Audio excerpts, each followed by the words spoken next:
एक व्यक्ति ने सवाल लिखा, मुझे कुछ ध्यान आ रहा है, मैं उनका नाम नहीं लूंगा, आर्य समाज से संबंध रखते हैं। कहते हैं आपने अनुष्ठान शुरू किया, सब किया, आपने वैदिक प्रार्थनाएं शुरू की और आपने जो है गणानाम तम गणपति गम गणेश जी की प्रार्थना से शुरू कर दिया और ये कुछ समझ नहीं आया मुझे। बहुत सारे ज्ञानी, हमें भी बहुत ज्ञानी, हमें हमसे ज्यादा ज्ञानी हमें समाज से प्राप्त होते हैं, नई नई बातें हमें बताते हैं। तो मैंने सोचा अच्छा, तो वो बात अभी पिछले 4-5 दिन पहले ही मेरे पास ये चीज एक आई। तो मंत्र है ओम गणानां त्वं गणपतिगं हवामहे, ओम प्रियाणां त्वं प्रियपतिगं हवामहे, निधीनां मत्वा निधिपतिगं हवामहे, वसोमं आहम जानी त्वमजसि गर्भधम्मा। वेद की बात कर रहे थे, वो आर्य समाज से थे। तो ये मंत्र यजुर्वेद के 23वें अध्याय का 19वां मंत्र संभवतः होना चाहिए।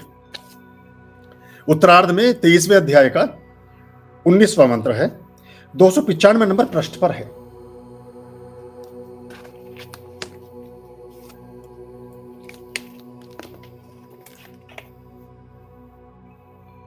शायद दिख रहा होगा कि नहीं, ये नीचे की तरफ यहां आप देखेंगे तो ये 19 नंबर जो है ये। तो पहले तो वो जरा सा करेक्शन कर लें, जो कार्य समाजों में भी एक अलग तरह की प्रॉब्लम है, वो पता नहीं कब ठीक होगी, भगवान जाने। पर यजुर्वेद का मंत्र है, 23वें अध्याय का 19वां मंत्र है। अब देखिए, यजुर्वेद प्राचीनतम वेदों में से एक है, तो इसका मतलब 20,000 साल के आसपास का इसका उल्लेख मिलता है। ऋग्वेद का 80,000 और यजुर्वेद तक आते आते 20,000। 20,000 वर्षों से हम गणानाम तम गणपति गम हवामहे, जितने भी गण हैं ईश्वर के, जितने भी प्रतिनिधि हैं ईश्वर के, जितने भी ईश्वर की ऊर्जाएं हैं, उन सब में यदि कोई प्रमुख है तो आप प्रमुख हैं गणपति देव, और आपको हमारा प्रणाम और आपकी कृपा में प्राप्त हो। प्रिया नाम तुम प्रिय पति गम हवामहे, आप सभी के प्रिय हैं और सब आपको बहुत प्रेम करते हैं और सभी से आप भी प्रेम करते हैं। उनके जीवन में समावेशित सभी तरह की समस्याओं का आप समाधान करते हैं, समाप्त कर देते हैं। आप मुझे भी अपना प्रिय बना लीजिए और मैं भी आपका प्रिय हो जाऊं। प्रिय नाम तुम प्रिय पति गम हवामहे, निधि नाम बत्वा निधि पति गम हवामहे, अष्ट सिद्धि और नवनिधि आप ही के कंट्रोल में है। सब तरह की चीजों को आप ही अपने पास रखने वाले हैं और लक्ष्मी आपके दाहिने बैठकर विराजित होती है, सुशोभित होती हैं, संपन्नता को प्रदान करती हैं। आप सभी तरह की निधि, सभी तरह के खजाने, सभी तरह के सोना चांदी हीरे मोती धन की वर्षा करने वाले देवता हैं। आप मुझ पर भी ये वर्षा करें। निधि ना बत्वा निधि पति गम हवामहे, वसोमम अहम जानी गर्भधम्मा, तुम जैसी गर्भधम्मा। दुनिया में जितनी भी चीज कहीं जन्म लेती हैं, जितनी भी चीजें कहीं उत्पन्न होती हैं, उन सब के गर्भ धारण करने वाले आप हैं। आप उनके कहते संकट मोचन, संकट निवारण, संकट नाशक भगवान गणपति आप हैं, भगवान गणेश आप हैं। तो इन जो शुभत्व से ली हुई चीजें हैं, चाहे मेरी नौकरी है, चाहे मेरा कारोबार है, चाहे मेरे बीवी बच्चे, मेरे घर आने वाली संतानें, मेरा बनने वाला मकान, मेरे लिए जाने वाला वाहन, मेरी जाने होने वाली यात्राएं, मेरे घर में आने वाला अनाज, मेरे जीवन में आभूषित करने वाले आभूषण, मेरे घर में हीरा मोती सोना चांदी, एवरीथिंग, जो भी कुछ उत्पन्न हो सकता है आप ही उसके उत्पन्न करता है। तो आप उसको उत्पन्न करके मुझे भोगने का सुख दें, भोगने का एक आनंद प्रदान करें। ये मंत्र का एक तरह से मेरे देखे मंत्र की ये व्याख्या है। तो आपके पास जो है वही तो आप दे सकेंगे। अगर आपके घर कोई आदमी आता है, आपके घर में पनीर रखा है तो पनीर की कोई डिश बना के खिला देंगे, दूध रखा है तो दूध गर्म करके पिला देंगे, कोई जूस रखा है तो जूस दे देंगे। मतलब जो भी आपके पास उपलब्ध है वही तो आप दे सकेंगे ना। जो है ही नहीं वो कहां से दे देंगे। अब होनोलुलु में कोई टॉफी बनती है कोकोनट की, कहां से लाइएगा, दे ना पाएंगे हम। कौन होनोलुलु जाएगा, कौन लाएगा, कौन खाएगा। जो है वो ही दे सकते हैं। तो भगवान गणपति ही सभी चीजों को चलाने वाले।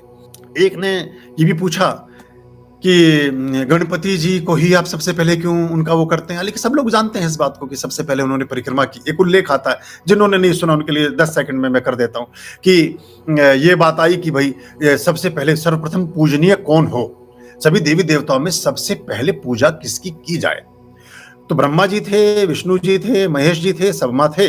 तो बात ये हुई कि सब इस सृष्टि का, इस ब्रह्मांड का तो चक्कर लगाकर सबसे पहले आ जाएगा, उसी की पूजा सबसे पहले होगी। अपने अपने वाहन लेकर के कार्तिकेय मयूर पर जो जो जिनके वाहन है प्रतीकात्मा ढंग से वो सब चल पड़े। अब गणेश जी देखिए, गणेश जी बुद्धि के दाता हैं तो बुद्धिमान भी हैं, और बहुत सहज और सरल भी हैं। और बुद्धिमान आदमी का यही लक्षण भी होता है। बुद्धि जितनी ज्यादा बढ़ती जाती है उतनी ही सहजता सरलता प्रतिभूत होती जाती है।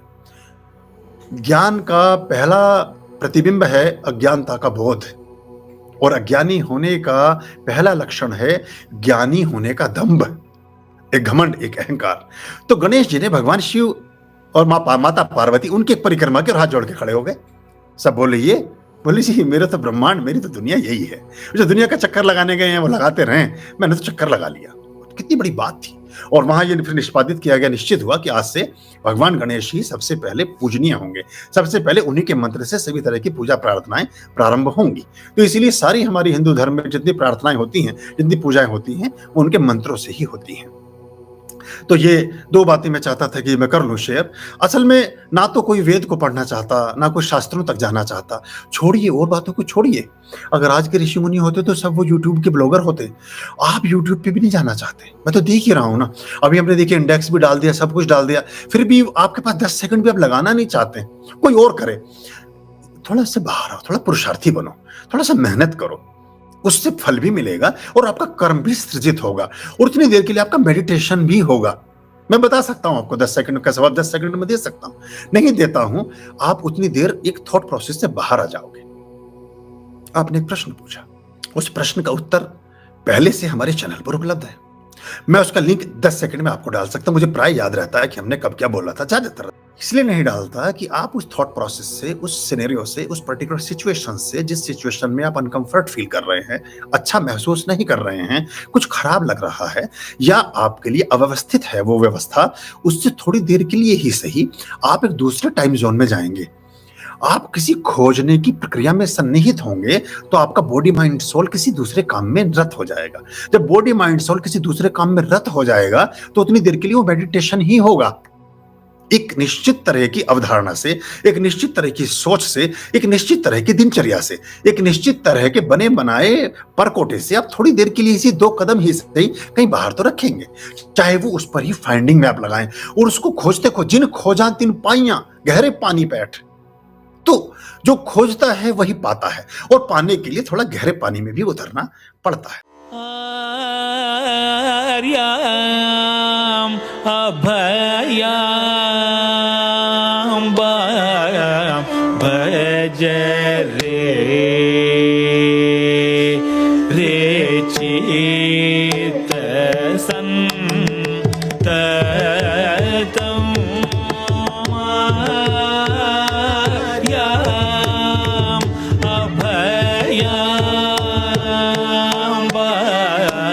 भज रे।